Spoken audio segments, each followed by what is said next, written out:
Assalamualaikum warahmatullahi wabarakatuh. Good morning everyone. Good morning student. How are you? I hope you always fine and always happy every time.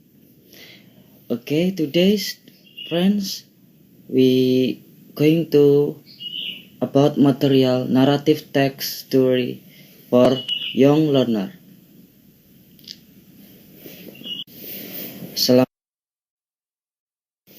What is narrative text? Anyone to knows, friends? Narrative text is a kind of text to retell the story that past tense.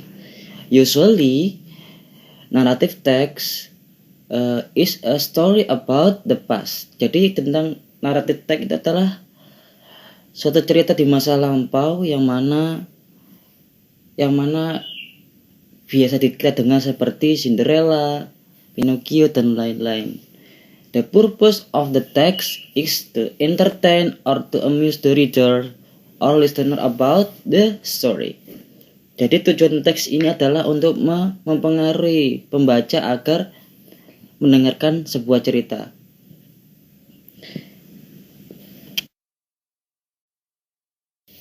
Oke, kita lanjut ke structure of narrative text. Do you know about the structure of narrative text? The first is orientation. Orientation ini adalah permulaan ya.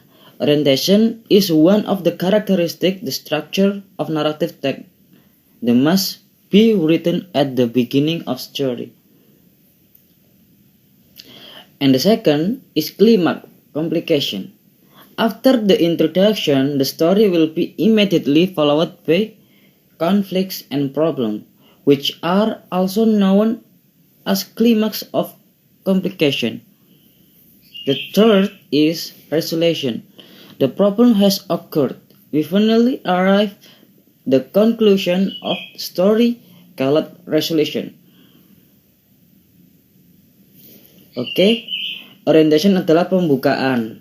Yang kedua yaitu klimaks atau complication. Jadi di mana permulaan masalah itu tiba-tiba muncul konflik dalam sebuah cerita itu ya.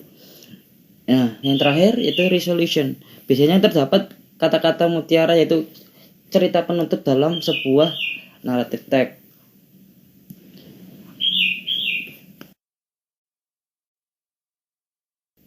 Ada yang tahu foto itu? Ya, itu adalah foto Cinderella dan Pinocchio. Nah, itu juga termasuk dari narrative text. Mari kita lihat teman-teman ya, cerita Cinderella. Let's enjoy the Cinderella story.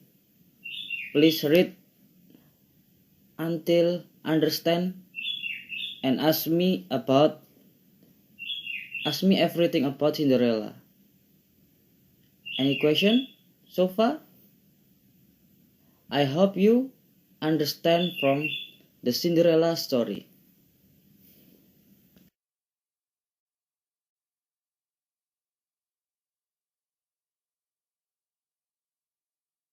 Okay, we are going to conclusion.